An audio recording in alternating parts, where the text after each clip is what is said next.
Hey, Olive, Orlo, and Frank.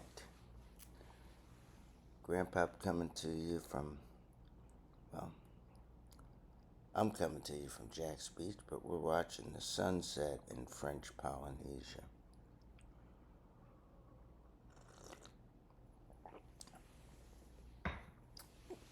Very far from here. The globe, the planet, is about 24,000 miles around, 24 to 25,000 miles to go around it. This is at the other end of the world. This is probably on the other side of the international timeline.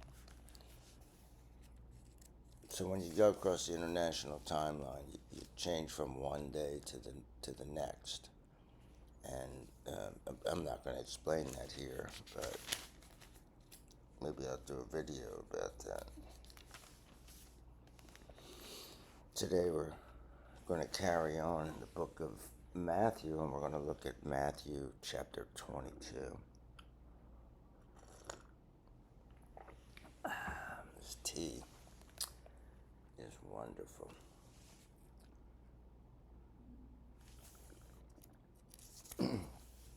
Jesus spoke to them again in parables, saying, "The kingdom of heaven can be compared to a king who gave a wedding banquet for his son. He sent his slaves to summon those who had been invited to the banquet, but they would not come. Again, he sent other slaves, saying, 'Tell those who have been invited, look, the feast I have prepared for you is ready. My oxen and fattened cattle have been slaughtered, and everything is ready. Come to the wedding banquet.'" And we talked about this before, that these weddings, they lasted for 7 days. This was a long thing. So this guy's saying, I have animals that are ready to be slaughtered. Probably some already were, and the meat was prepared, and some of it was cooked, and some of it was going to be cooked soon. There's a whole process where you butcher this, and so this is something that's very, very expensive. It's the biggest event in your lifetime, and like today, people spend a lot of money. Although your parents didn't, they, that's because that's the way they lived. But all of your parents did. And I have no idea how much the wedding cost, but it was in a beautiful place, and people want to remember that. People look at pictures from previous times in their life from time to time. Even today, physical picture albums, are produced for weddings, but they're not produced for much else. People just look at the photographs online.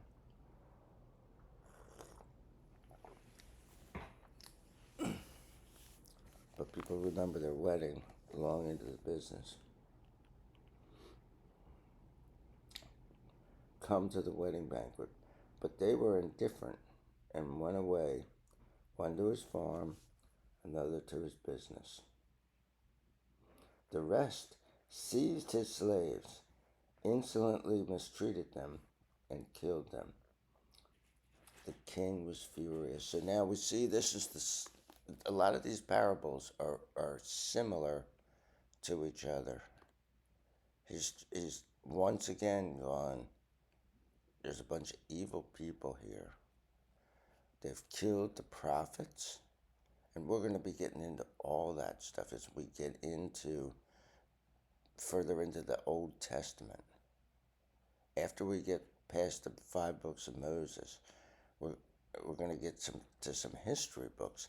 But then eventually we're going to get to the books written by the prophets like Isaiah, Zechariah, Daniel. And we're going to find out that tons of these folks were killed. They were mistreated by the children of Israel. And this is, in Jesus' day, the remnant of the children of Israel. They had been taken into captivity into Babylon, and now they were back. They had been back for several hundred years, and they thought they were in control. They thought they worshiped God, but it was the God that they designed. This is like a Jethro Tull song. And he's saying, no, you've mistreated all these people. This is just a different way of saying it. And remember, he's saying that he speaks in parables, so only the ones that are supposed to hear can hear. And I don't understand that.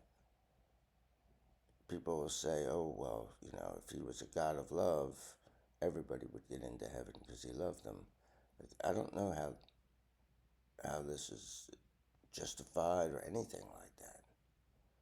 I just know how I'm justified, how I'm getting in.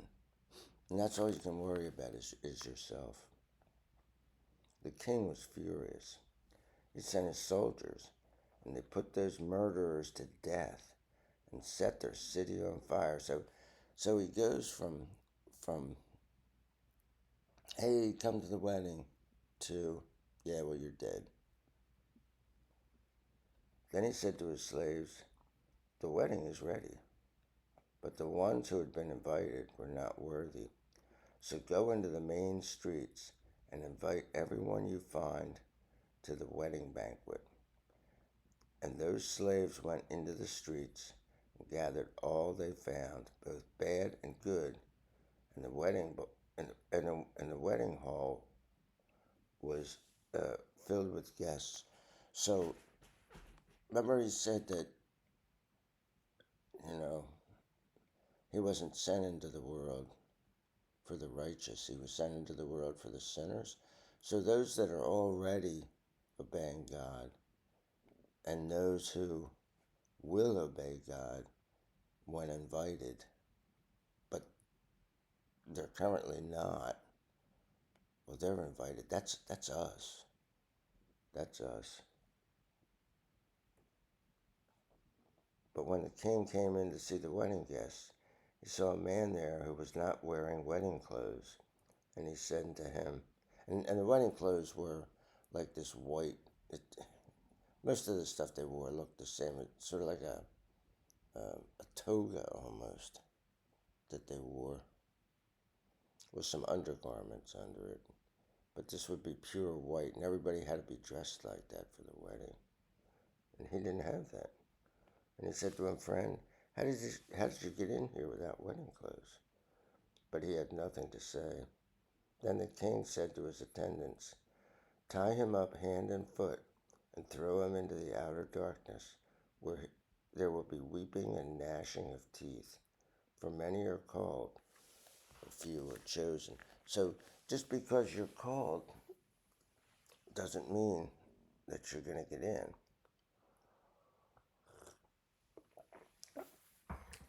You have to allow him to clothe you correctly.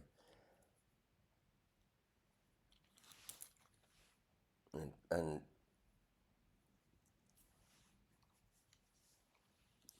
I mean, that's a metaphor, but clothe you in righteousness. It's through his grace, but we have to ask for it. This guy doesn't say, like, listen, I'm knocking at the door. Please let me in. Give me the clothes. He just doesn't have an answer.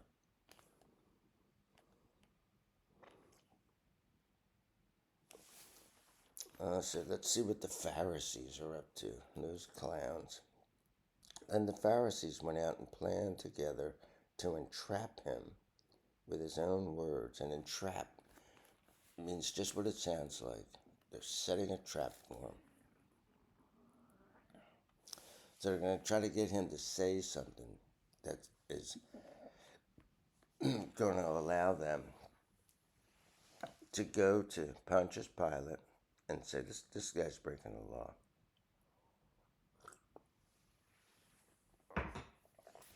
And he will do that. He's willingly gone there to die. They sent to him their disciples, along with the Herodians. The Herodians were those who followed Herod, the big overlord of the area. Teacher, we know that you are truthful. Teach the way of God in accordance with the truth. You do not court anyone's favor because you show no partiality. Tell us then, what do you think? Is it right to pay taxes to Caesar or not? Now, Caesar, by this time, was actually worshipped as a god. So, here's a man, he's homeless. Jesus is a homeless guy. And he's paid taxes. Or let's put it this way, he had Peter pay the taxes. If you remember that story, where he pulled the coins out of a fish. I know, sounds crazy, but it happened.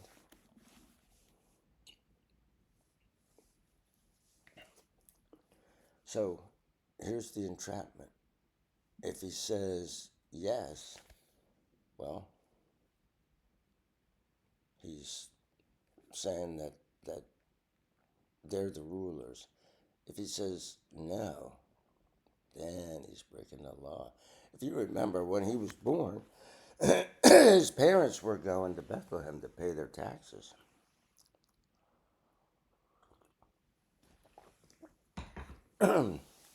Losing my voice here.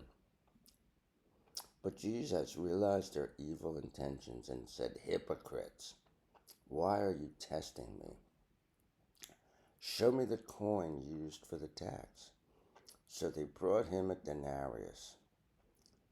Jesus said to them, "Whose image is this, and whose inscription?" And they replied, "Caesar's." He said to them, "Then give to Caesar the things that are Caesar's, and to God the things that are God's." And now, when they heard this, they were stunned, and they left him and went away. So they lived to fight another day, but at this point in time, they're like, yeah, well, we didn't get him to entrap himself. He didn't fall for it. The same day, Sadducees,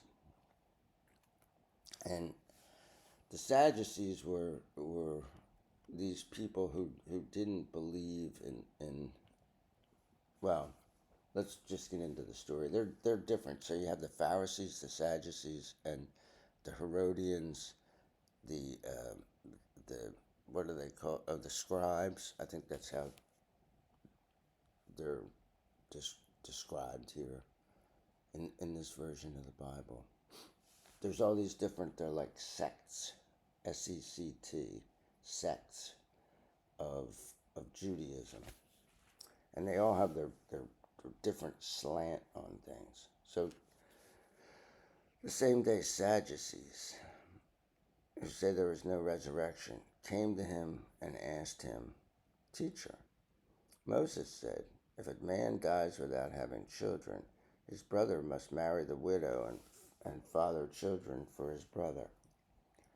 And we saw that in the book of Genesis. There was a story about Judah, how his sons died.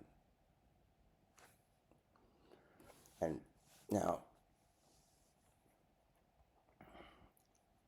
this is another thing that people always do to Jesus, is they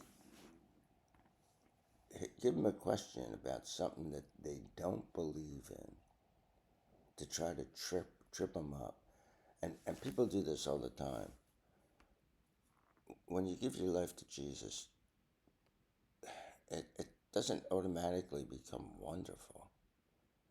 but you get to live life wonderfully. Your entire perspective changes. But a lot of people don't want that. A lot of people want to hold on to what they have now. And they're very, very afraid of letting go and letting God, as they say.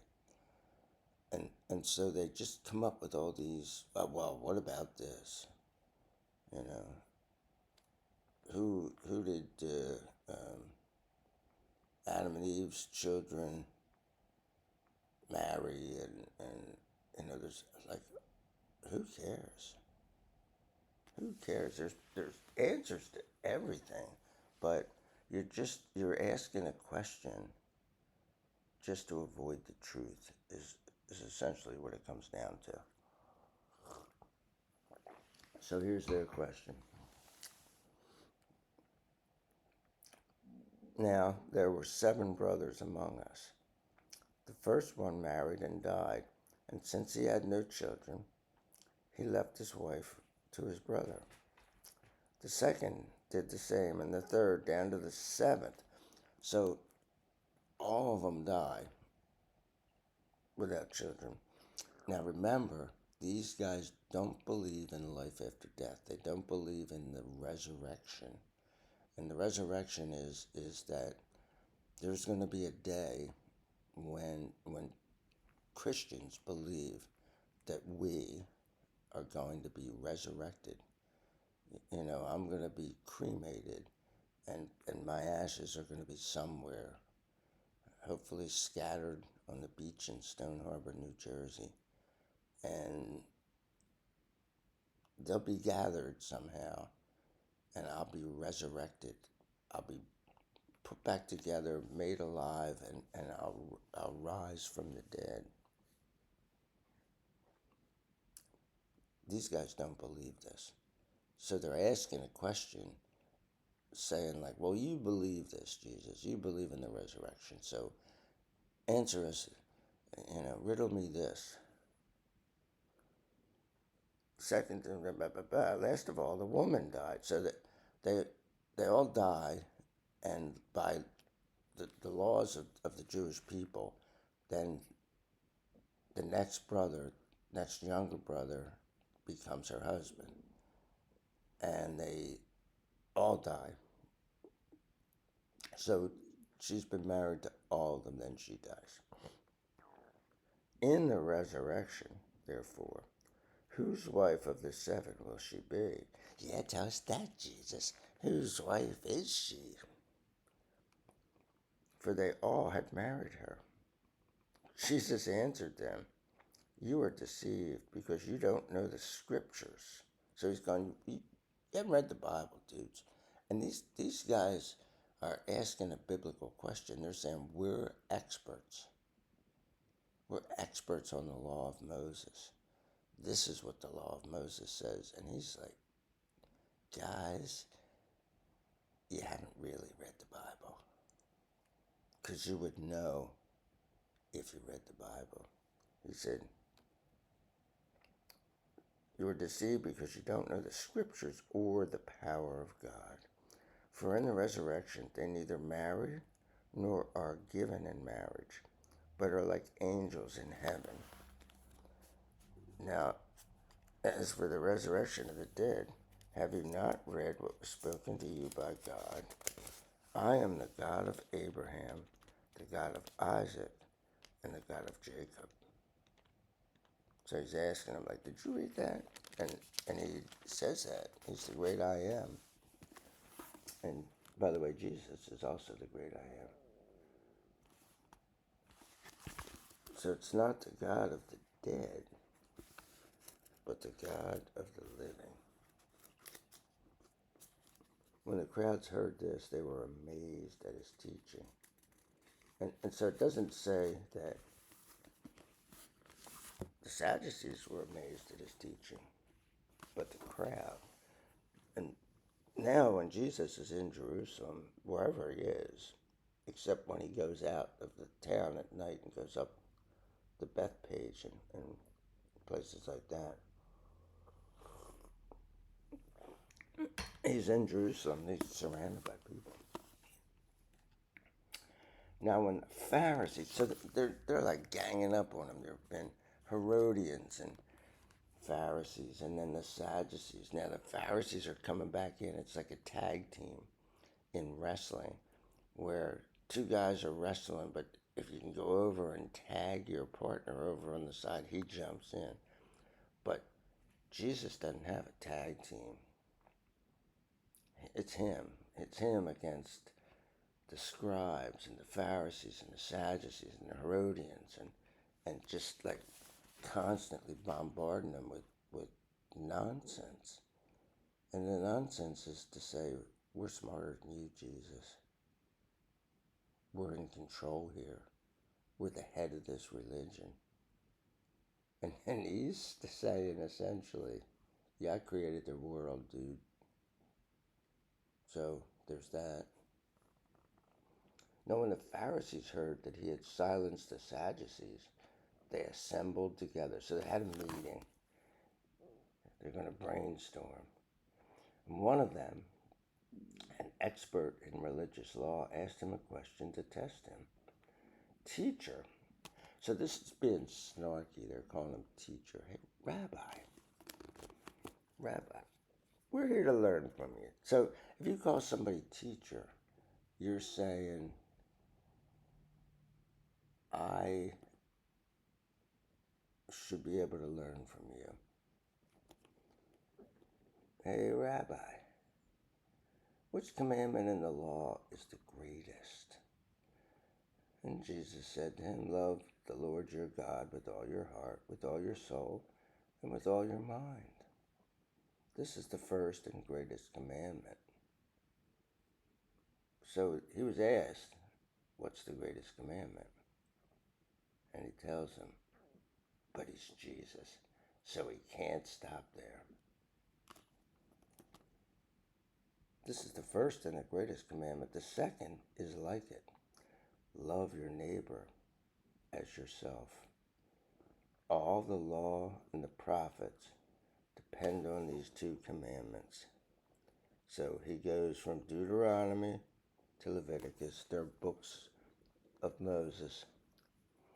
He picks part of Deuteronomy and part of Leviticus, and he says, well, here's two.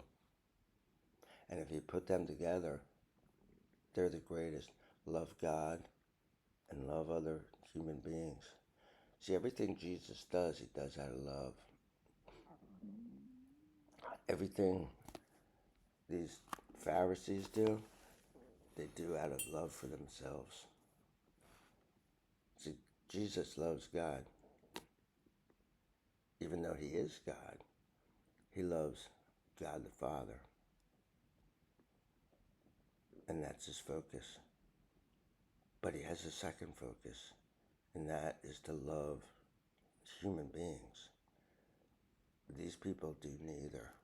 And so he's calling them out for that. And they don't like it.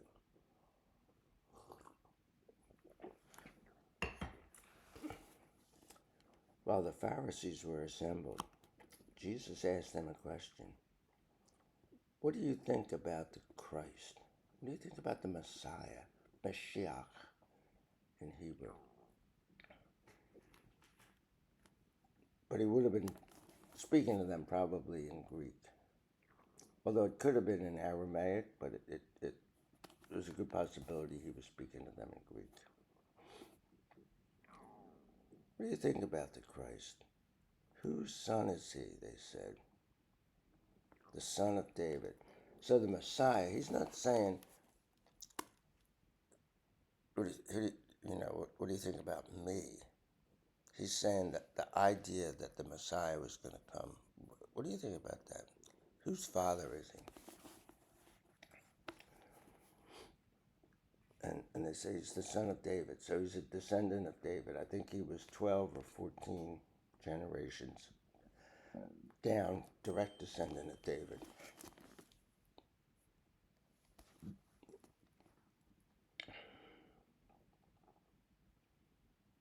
He said to them, how then does David, by the Spirit, call him Lord, saying, The Lord said to my Lord, sit at my right hand until I put your enemies under your feet. If David then calls him Lord, how can he be his son? No one was able to answer him a word, and from that day no one dared to question him any longer. So in this chapter we've seen several groups of people questioning Jesus, and they think, we're going to get him. And it says that they actively meet together and come up with a plan, and they go after him. And time and time again, Jesus just shuts them down. So here, he's quoting from the Psalms. I think it's Psalm 110, where he says, the Lord said to my Lord, sit at my right hand. So he's saying, the Messiah said to God the Father. I guess that's,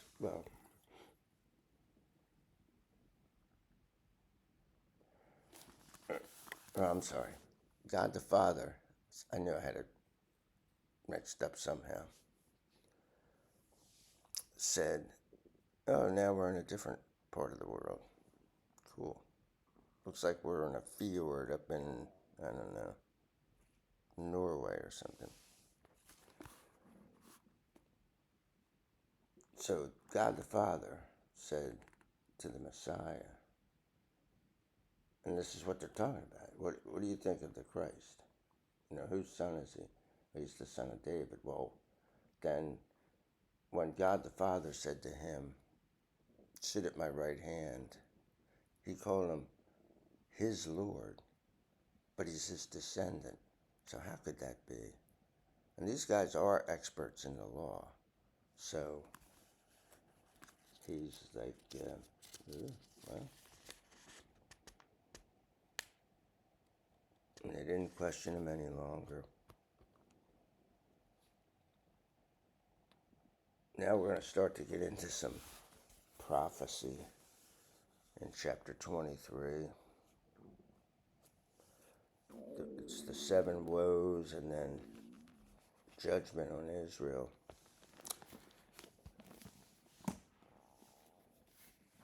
Until then, peace out.